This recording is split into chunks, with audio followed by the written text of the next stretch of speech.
Shalom, berjumpa lagi dengan saya di Karyaku Channel. Besar harapan saya kita semua dalam keadaan baik dan sehat-sehat saja.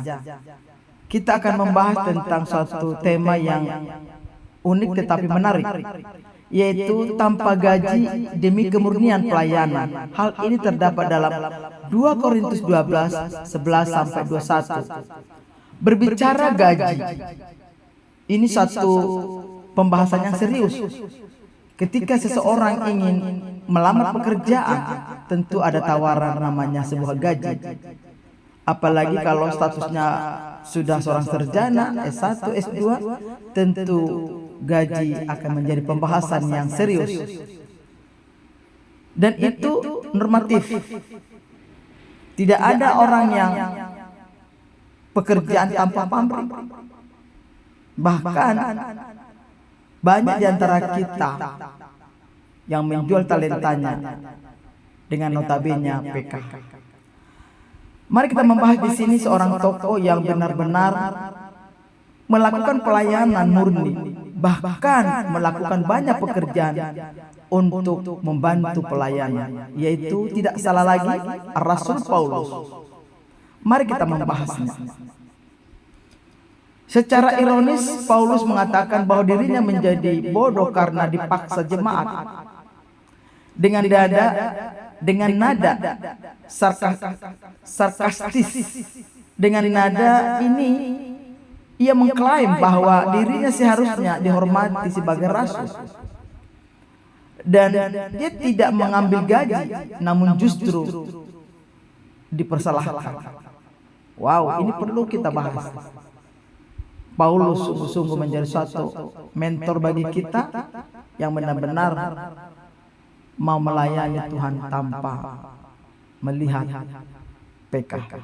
Paulus menegaskan kembali ketulusan hatinya dalam melayani di jemaat Korintus pada konteks itu, dan ini pun menjadi suatu pertimbangan di zaman ini.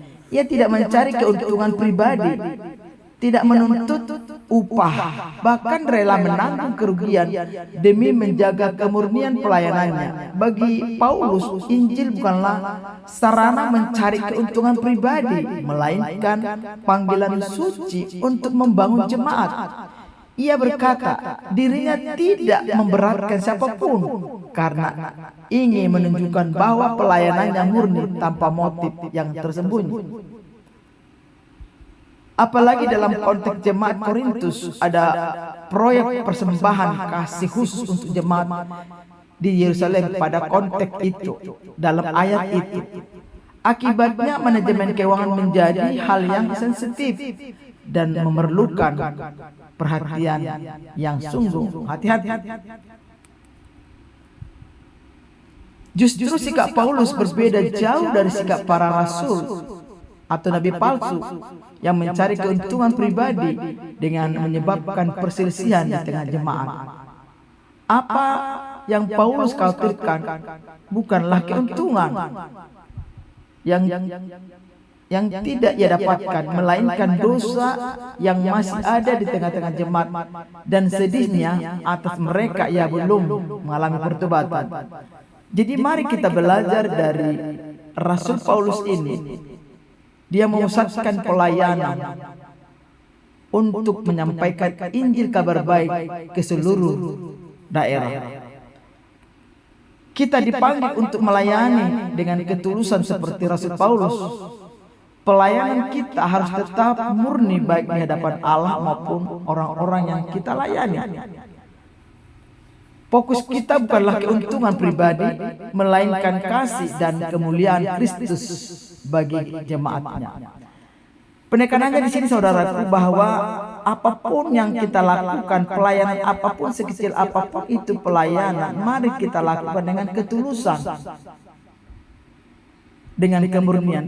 Mari kita sama-sama mengoreksi diri kita. Pasti kita pernah mengalami hal ini, tetapi ketika kita disadarkan oleh firman Tuhan ini, mari kita kembali mengoreksi diri kita agar kita melayani dengan ketulusan. Sekecil apapun pelayanan itu, mari kita dengan kemurnian hati, ketulusan hati untuk melakukan pelayanan atau menolong orang lain.